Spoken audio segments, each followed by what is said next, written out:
प्यारी साध संगत, जय जय नारायण नारायण नारायण जी धुन सां सत्संग जी शुरूआत था कयूं। तव्हां सभिनी जो स्वागत है। देवर्षि नारद विरचित भक्ति सूत्रन ते सत्संग करे रहिया आहियूं सिंधीअ में। असां थोड़ो रिकेप कयूं छो त गैप अची वियो विच में, वरी उहा मानसिकता ठहे असांजी ख़ासि कर वक्ता जी, त थोड़ो यादि त कयूं छा छा ॿुधो आहे, छा चयोसीं।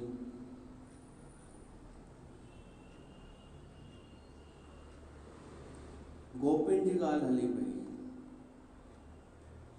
देवर्षि नारद ॿुधायो जेका श्रेष्ठ भक्ति आहे मुंहिंजे हिसाब सां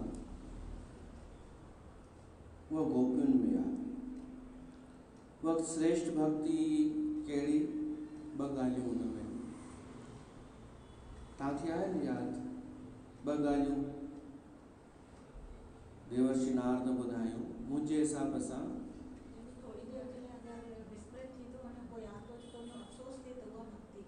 पहिरीं ॻाल्हि इहा ॿी आहे समर्पण। हाँ, केतिरो यादि रखी माण्हू बि केतिरो यादि रखे। एतिरो बि काफ़ी आहे कि हाँ हाँ यादि आ गया, एतिरो बि काफ़ी आहे। असां खां ई विसरी वेंदो आहे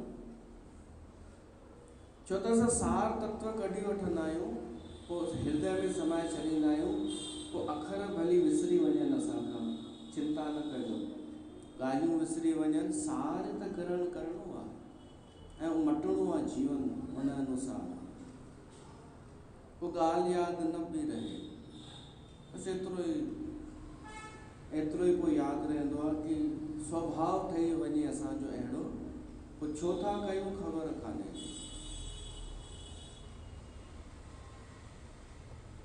तब असांखे यादि आहे कि सभु कुझु भॻवान खे अर्पण करणु ऐं ॿियो सिमरण, निरंतर स्मरण भॻवान जो बणियल हुजे ऐं विस्मृति थियण ते व्याकुलता थी वञे। इहा हुई गोपिन में भक्ति, जो सर्वस्व सब कुछ अर्पण करे छॾियो उन्हनि, शरीर तक भी, कि शरीर गोपियों जी स्थिति अहिड़ी हुई जो वीचार में ईंदो वञे आत्महत्या जो, शरीर छॾण जो, पर तॾहिं बि कोन छॾींदी हुयूं छो त शरीर असांजो त आहे ई कोन, इहो त कृष्ण जी अमानत आहे। असां केरु थींदा आहियूं इनखे नाश करण वारा। इहो बि उन जो आहे। इन खे चइबो आहे सर्वस्व अर्पण करणु। ऐं निरंतर स्मरण बि गोपियुनि में हो। यादि हुनजी त हूंदी हुई, हुन जूं लीलाऊं, हुन जूं ॻाल्हियूं, माधुर्य भाव।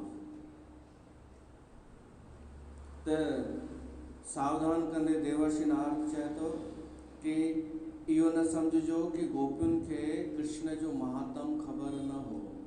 महात्म्य महिमा सभु ख़बर हुई गोपियुनि खे, पर कुझु अहिड़ियूं हुयूं जेके गोलोक मां आयूं हुयूं ऐं कुझु अहिड़ियूं हुयूं जेके उतां न आयूं हुयूं, हितां जी हुयूं। त इन करे ॿिन्हिनि में थोरो फ़र्क़ु आहे।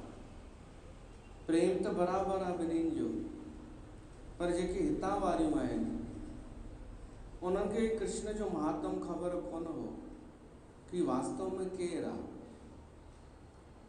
तब बि प्रेम त हो कृष्ण सां। ऐं जेके हुतां आयूं हुयूं उन्हनि खे महात्म ख़बर हो कि भाई ही केरु आहे। इनखे उहो दोष मञियो वेंदो आहे कि केवल प्रताप ॾिसी करे, ॿाहिरीं पैकिंग ॾिसी करे तव्हां अगरि प्यारु कयो त इहो जार प्यारु आहे, स्वार्थ जो प्यारु आहे, मतिलबु सुठो न आहे। ॿाहिरीं अवस्था ॾिसी करे प्रेम कयो त इहा स्वार्थ जी सेटिंग आहे, प्रेम न आहे। पर गोपियुनि ते इहो आरोप नथो लॻी सघे, हितां वारियूं जेके आहिनि, छो त हुननि जो कंहिंसां आहे इहो प्रेम, भॻवान सां ई आहे।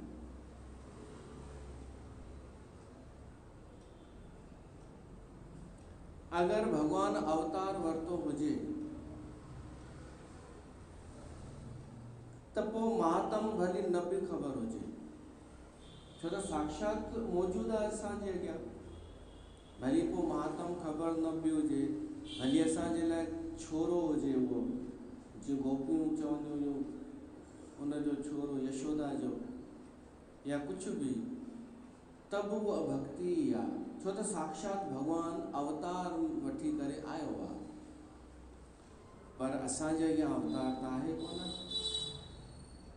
किथे आहे हींअर हुनजो अवतार असांजे अॻियां? त इन करे सावधान थीजो। असांखे भॻवान जो महात्म्य ॼाणणो पवंदो।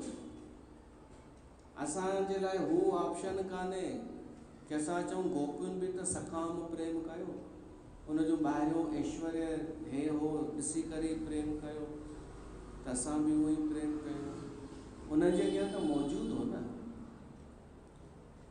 मतिलबु चवण जो ज्ञान बि आवश्यक आहे, उनखे महात्म्य चइबो आहे। परमात्मा जो ज्ञान, इहो महात्म्य ज़रूरी।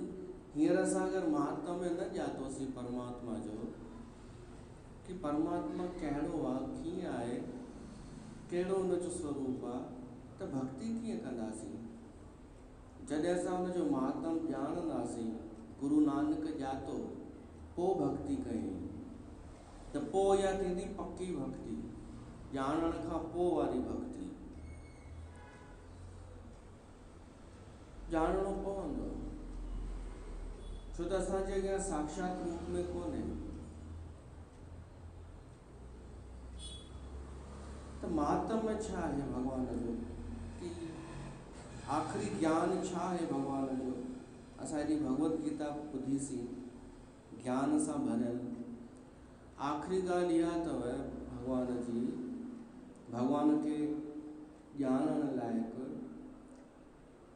कि उहो सभु कुझु करण कारण समर्थ आहे ऐं असां बेवस आहियूं।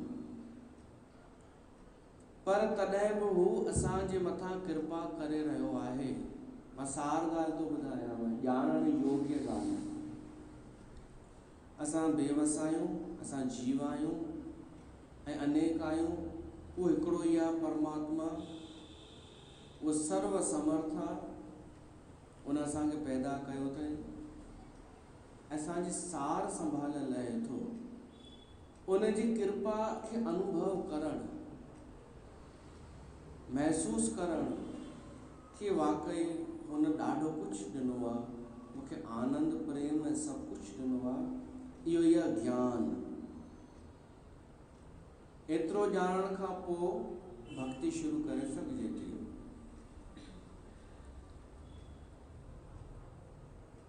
ॿी ॻाल्हि आई कि जार प्रेम छा थींदो आहे कि पंहिंजे सुख जी चिंता,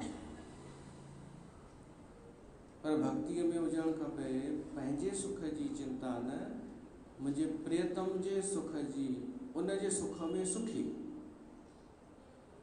मूंखे ही न ॾिनई, हू कोन ॾिनई, इहा शिकायत न। जिते इहा शिकायत हुजे त उहा भक्ति आहे, पर सकाम भक्ति आहे, निष्काम भक्ति कान्हे कि मां हेॾो कुझु कयो आहे उन जे लाइ, दाता मुंहिंजा भंडारा भरिया आहिनि, अॻ में बि अॻिते बि भरींदो। इहा आहे सकाम भक्ति। छो त गोपियुनि बि चाह न कई ऐं कुब्जा जेका हुई कुबड़ी, उन बि हिकु कामना रखी, कृष्ण पूरी कई उन्हनि जी, पर उहा सकाम भक्ति आहे। निष्काम भक्ति इहा आहे कि असांजो कोई आग्रह कान्हे, बसि तूं जंहिंमें ख़ुशि, असां उन में ख़ुशि। पर हिकु विच जो रस्तो अथव असां सामान्य जीवन जे लाइ। असां का कामना कईसीं, का इच्छा सुठी रखीसीं, पोइ वरी उहा हुन जे मथां रखी छॾियूं कि तोखे अनुकूल लॻे त पूरी कर, न लॻई त न कर, असां तोखे छॾे कोन ॾींदासीं। इहो हिकु सरल रस्तो अथव, इन सां पुठिते कोन मुड़ंदा। भली गति सिधो रहंदी, परमात्मा जे तरफ़ गति धीरे थी वेंदी, पुठिते कोन वेंदासीं। पुठिते कॾहिं तॾहिं वेंदासीं जॾहिं इच्छा पूरी न थी ऐं रुसी वेही रहियासीं, हेठि किरी पवंदासीं। त इच्छा बि हुजे ऐं हुनजी इच्छा बि शामिल हुजे, पोइ ॾिसंदा हलूं कि उहो छा थो चाहे। पोइ जॾहिं हू ॾे त ठीकु आहे, त पोइ हुन में उहो दोष न लॻंदो स्वार्थ वारो। एतिरो असां ॿुधी चुका आहियूं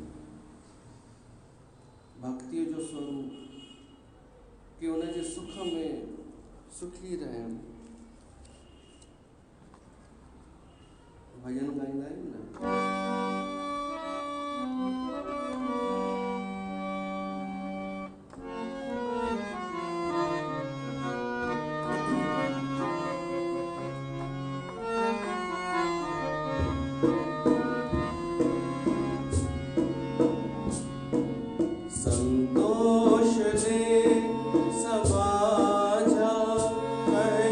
ध्यान दे धनी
25 नंबर, ईअं न 24 25 हूंदो न 25 हे यार 25 नंबर। साधु कर्म ज्ञान योगे भ्यो अप्यधिकतरा।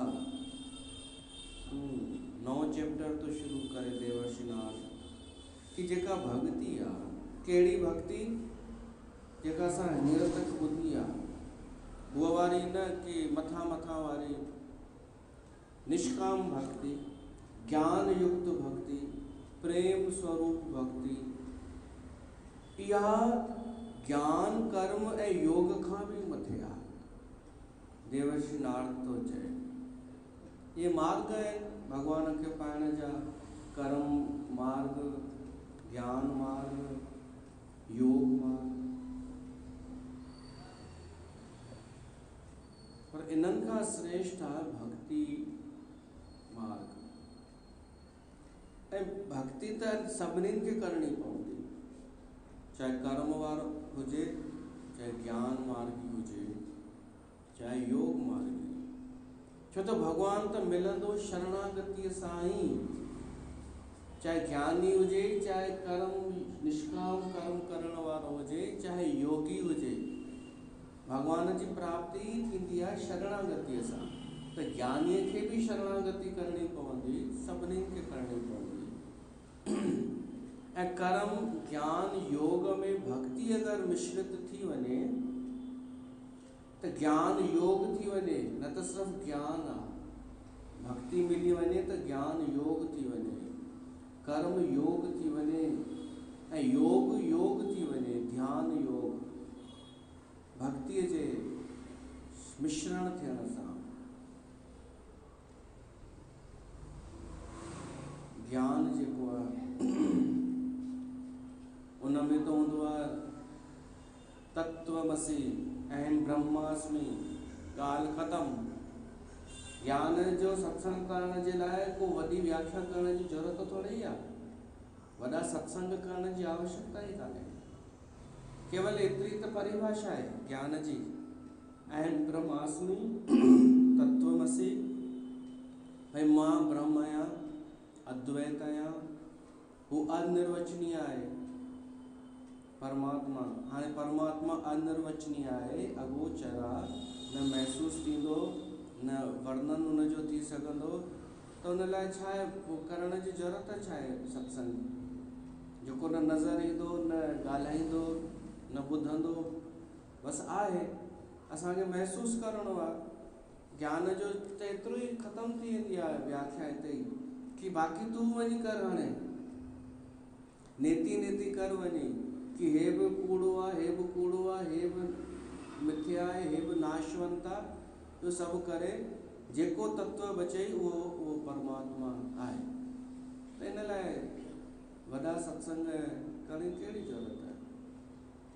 ज्ञान जो मार्ग आहे विचार, विचार खां निर्विचार थियणु, शून्य थी वञणु, पंहिंजे ई अंदरि परमात्मा खे महसूस करणु। न हुनजो रूप आहे, न रंग आहे।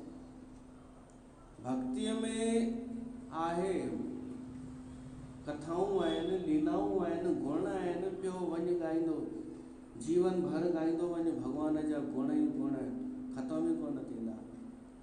हिननि हेॾा साल करे कीअं वरितो सत्संग? मेन ॻाल्हि त उहा ई आहे। पोइ वरी हिननि छा कयो, उनखे साधन ठाहे करे पंहिंजो प्रचार करणु शुरू कयो। कर्म मार्ग में छा थींदो आहे कि बसि क्रियाशील, क्रिया जी प्रधानता, कुझु न कुझु उधम करणो ई आहे, भॼ डुक करणी आहे। त उन में वरी फलासक्ति हूंदी आहे, फल बि त मिले, फ्रीअ में कंदासीं या भॼ डुक। पर भक्ति उन्हनि खां श्रेष्ठ आहे। छो त पोइ ईंदो 26 नंबर श्लोक में अचे थो, फल रूप त्वा ज्ञान कर्म ऐं योग जेके आहिनि इहे साधन आहिनि, इन जो उपयोग कबो आहे। भक्ति साधन कान्हे, फल आहे, साध्य आहे, इन करे इन्हनि खां श्रेष्ठ आहे। कोई माण्हू भक्ति कंदो हुजे त हुन खां पुछिजे छो थो भक्ति करी। अगरि कचो हूंदो भक्तिअ में त सकाम हूंदो, चवंदो कुझु पाइणो आहे संसार में, ठीकु आहे पाए वरितई, हाणे छो थो भक्ति करे, कि पाए वरितो हिन में इहो सुख बि भोगे वरितो, पर हाणे ज्ञान पाइण जी इच्छा आहे कि वास्तविक तत्व छा आहे, त वरी भक्तिअ खे अॻिते निरंतर जारी रखंदो। पोइ ज्ञान बि ॾेई सघे थी भक्ति। भक्ति कंदे कंदे जेको आनंद ईंदो आहे न, ही साॻियो उहो ई आनंद आहे जेको हिकिड़े ब्रह्म ज्ञानी खे ईंदो आहे, उन खां वधीक आनंद ऐं सरल सस्ते में अची वेंदो आहे। ज्ञान बची वियो, छो त जेॾी महिल उलझियल जलेबियूं ॾिसंदो न त ज्ञान सम्झ में अची वेंदसि कि वास्तविक ज्ञान छा आहे। हिन संसार खे पहचानण ई असली ज्ञान आहे।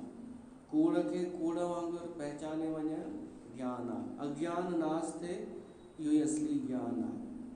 उनजो अज्ञान नाश थी वेंदो, छो त भक्ति कंदे कंदे भॻवान जा गुण ॻाईंदे ॻाईंदे विवेक प्रगट थींदो आहे।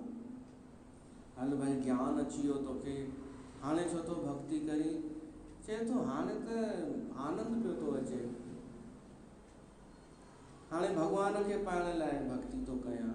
साधक सम्झो भॻवान बि दर्शन ॾिनई, जीअं अर्जन खे ॾिनई, दर्शन ॾेई हली वियो, हाणे त भॻवान मिली वई, हाणे छो थो भक्ति करी, त अर्जन ई वांगुरु कि भॻवान मिलणु काफ़ी कान्हे, उहो काफ़ी कान्हे।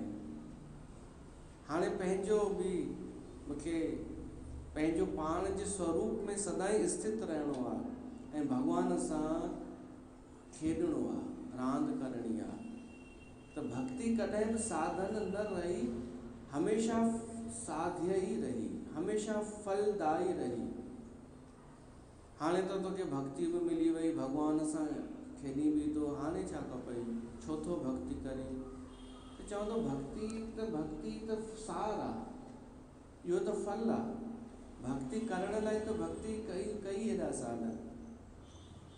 हिकु थींदो आहे कचो अंब वण में, वरी थींदो आहे पकल अंब। कचो अंब थोरो खाई न सघिबो, पको फल खाइण में रसदार हूंदो आहे। त कचो अंब आहे कची भक्ति पहिरीं वारी, पकल फल आहे पक्की भक्ति। पर अंब त अंब आहे न, कचो अंब बि त कंहिं न कंहिं कम जो त हो न। तीअं भक्ति कीअं किथां बि शुरू कयूं, कीअं बि कयूं, पर अॻिते वधंदा वञूं। रहंदी भक्ति त भक्ति सभिनीनि खां श्रेष्ठ आहे। ज्ञान ऐं कर्म त इहे हली वेंदा। गुरु ग्रंथ साहिब में जीअं ईंदो आहे, थाल में चितिन वस्तु पयो, सत संतोख वीचारो। इहे टई मार्ग अथव, सत्य सत्य ज्ञान मार्ग, संतोष कर्म मार्ग, कि कर्म करण में जेको फल मिले संतोष में रहो, इहो कर्म मार्ग। टियों वीचार, त ध्यान योग जो मार्ग आहे, वीचार।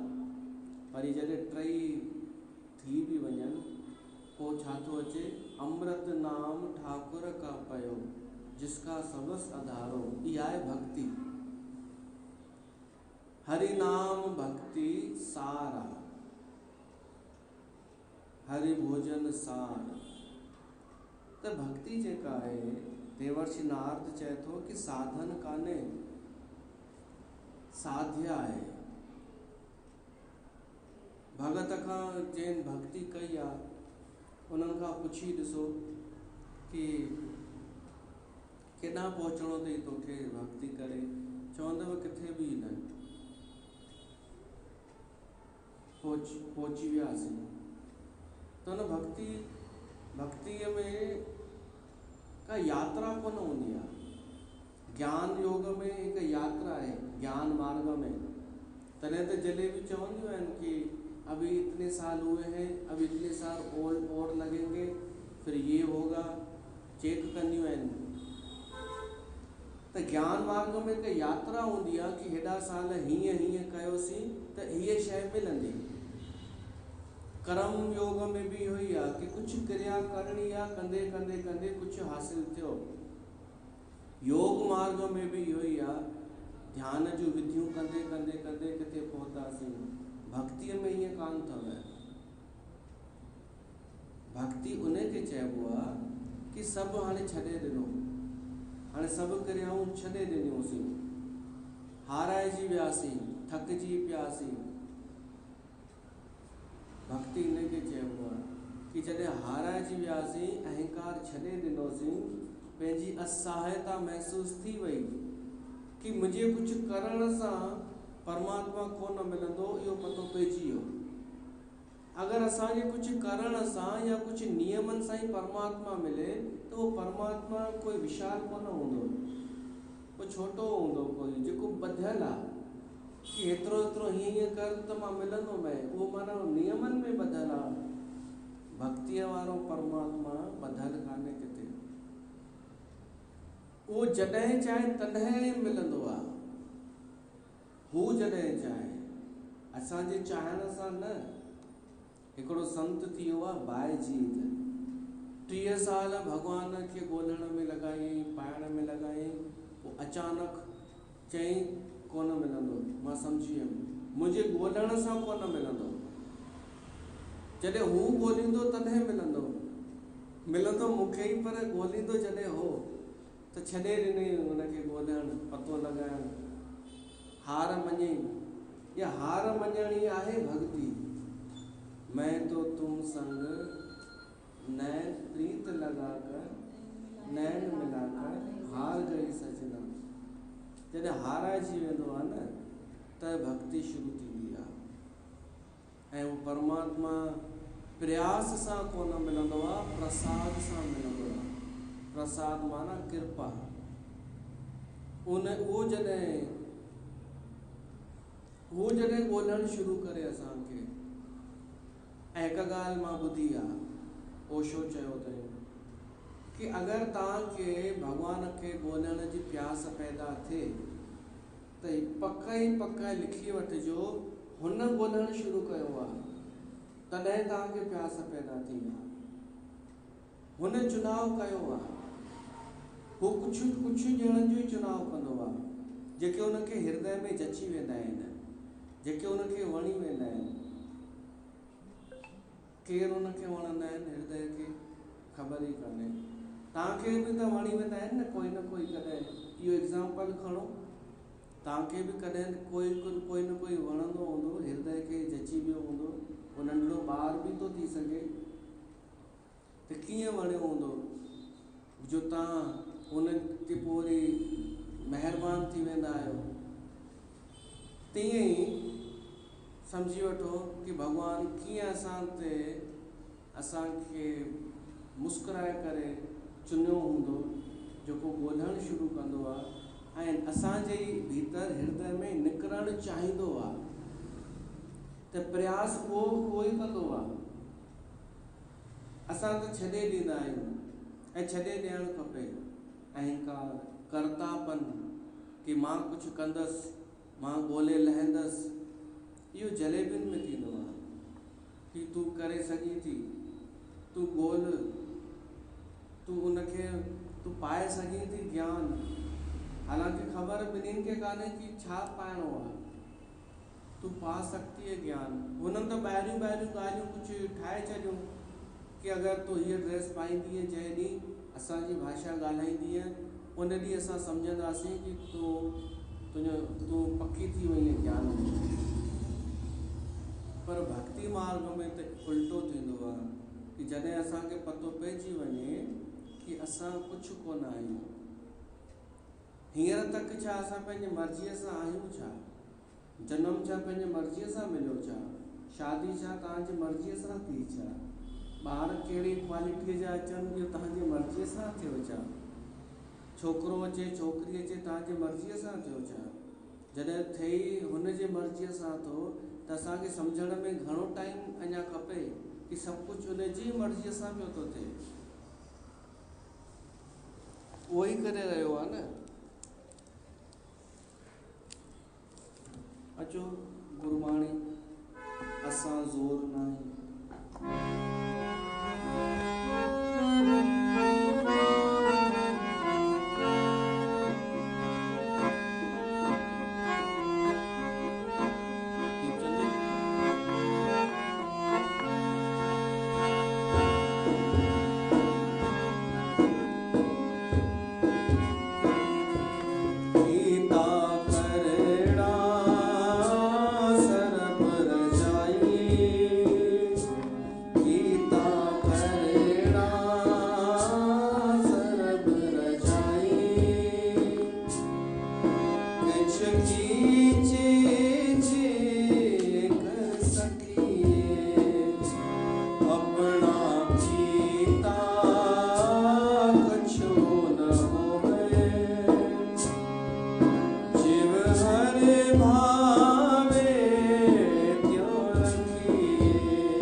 जियो सबको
बख्श ले मेरे स्वामी, शरणागत पया जाए।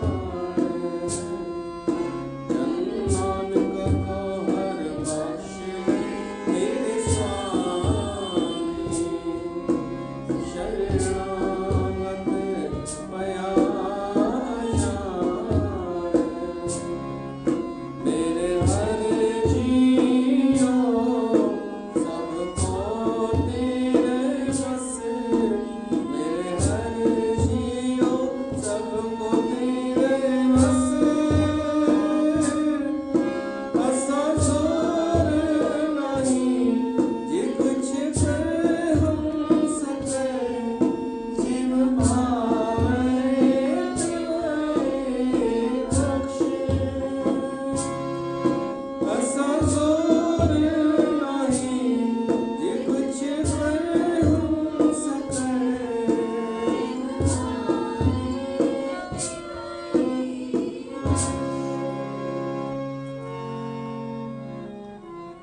इहा है भक्ति, असा जोर नाही। इहो असांखे महसूस थी वञे भिटकी भिटकी करे कि असांजे वस में कुझु कान्हे, उहो ई पियो थो कराए। कारण करण उहो ई आहे। असां नथा नियम ठाहे सघूं कि भॻवानु हीअ असां कारण पैदा कंदासीं त ही फल मिलंदो, हीअं भॻवानु मिलंदो, नथा करे सघूं।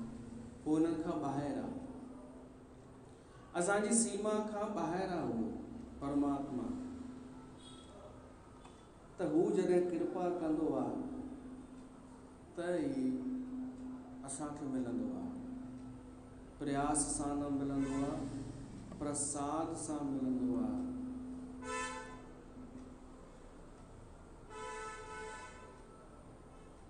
जीअं नंढड़ो कोई ॿारु हलणु सिखंदो आहे, हलणु जीअं शुरू कंदो आहे त किरंदो आहे, लड़खड़ाईंदो आहे, वरी कोशिशि कंदो आहे, पोइ आख़िर जॾहिं हलणु शुरू थी वेंदो आहे,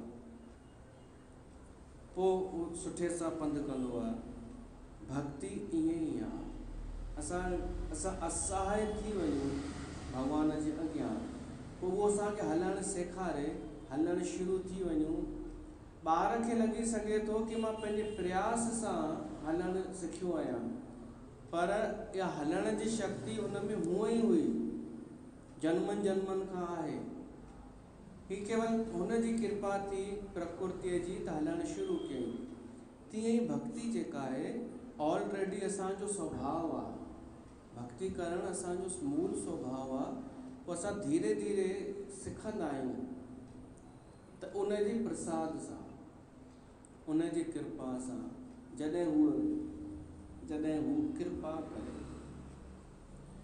कारकतन जे महात्म में कथा ईंदी आहे राजा चोल जी। उन पंहिंजे ब्राह्मण गुरुअ खे चयो कि विधि ॿुधाए भॻवानु कीअं मिलंदो।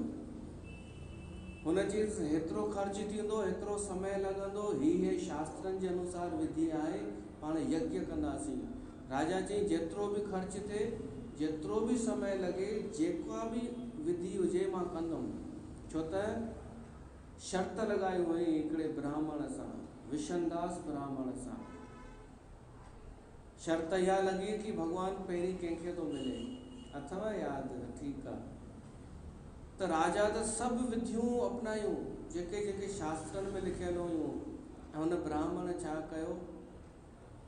केवल तुलसी जल ऐं भोजन भॻवान जे अॻियां रखंदो हो, पर उहो बि भोजन कोई खणी हली वेंदो हो, ही बुख ते वेठो हूंदो हो।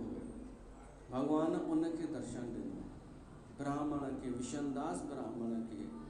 हेॾा राजा ॾिठई कि विशनदास ब्राह्मण विमान में चढ़ी वञे पियो थो त गुरुअ ॾे न्यारींदो न। विधियूं विधान केॾा विया तव्हांजा। ब्राह्मण बि हेॾा होॾा न्यारण लॻो। ओॾीमहिल ॿिन्हिनि खे जेॾीमहिल अहसासु थियो कि भॻवान जे लाइ असां दावो पेश नथा करे सघूं, हिननि सां न मिलंदो, ओॾीमहिल भॻवानु मिलियो। जीअं इन्हनि खां इहो भ्रम टुटियो, ब्राह्मण पंहिंजी चोटी कटे छॾी, राजा पंहिंजो पाण खे मारण लाइ तयारु थी वियो, माना अहंकार सम्झो तोड़ण लाइ तयारु थियो, त पोइ भॻवानु प्रगट थियो। त विधि विधान नियमनि इन्हनि खां अलॻि आहे भॻवानु। त भक्ति ईअं न हलंदी आहे नियमनि सां। मीरा खां कोई पुछे तो छा कई, एॾा छा कई, कीअं मिली भॻवानु, उहो जवाबु न ॾेई सघंदी। तव्हां चवंदा छो न ॾेई सघंदी, कोई त रस्तो हूंदो जितां हली हूंदी, स्टेप बाय स्टेप। जलेबी चवंदियूं आहिनि स्टेप बाय स्टेप। तू नर्सरी क्लास में है, तू फर्स्ट में है, अभी तू सेकंड में है, ऐं पुछीस तू कहिड़ी क्लास में आई। उनजे के पाड़े वारे खां पुछिजे, उनखे पाड़े या उनजी ॾेराणीअ खे साम्हूं बीहारजे ऐं पोइ पुछिजेसि तूं कहिड़ी क्लास में आई, जवाब कोन ॾेई सघंदे। इहे ज्ञानी या योग वारा ॿुधाए सघंदा कि असां हेतिरा साल ही कयोसीं, पोइ ही कयोसीं, पोइ ही कयोसीं, पोइ तोखे परमात्मा मिलियो। चवंदा परमात्मा हाणे खपे ई कोन, ॿिए ई ॻाल्हियूं मिली वियूं आहिनि असांखे ॿुधाईंदव, सिद्धियूं मिली वियूं आहिनि, रिद्धियूं मिली वियूं आहिनि, हेॾी भीड़ गॾु थी वई आहे, हाणे छा कंदासीं। परमात्मा आनंद मिली वियो अहम ब्रह्मास्मि।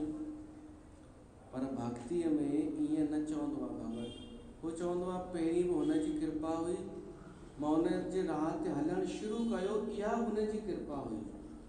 कॾहिं भक्ति अची वई जीवन में ख़बर ई कोन पई, कॾहिं प्रेम थी वियो भॻवान सां।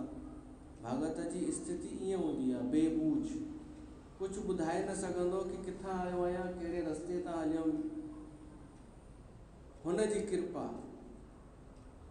त हू जॾहिं कृपा करे तॾहिं परमात्मा मिले थो। त 26 नंबर जेको सूत्र आहे उहो इहो थो चए कि भक्ति फल आहे ऐं ज्ञान योग, ज्ञान कर्म योग इन्हनि खां श्रेष्ठ आहे। त कृपालू जी महाराज चवणु लॻो पंहिंजे प्रवचन में, उहो बि मस्तु संत हो, उनजी नारद कॾहिं मिले अगरि मूंखे त मां चवंदोमांसि, कॾहिं मिलंदो चवंदोमांसि कि भाई भक्ति इन्हनि खां श्रेष्ठ कान्हे, इहे सभु भक्तिअ जे अंडर में आहिनि, ईअं चओ। हुन चई कॾहिं मिले, कॾहिं रस्ते ते हलंदे चलंदे त चवांसि भाई ईअं चओ कि इहे सभु भक्तिअ जे अंडर में आहिनि, इन जा ॿार आहिनि, इन जो आश्रय वठी करे इहे हली वेंदा, हली चल जाएंगे।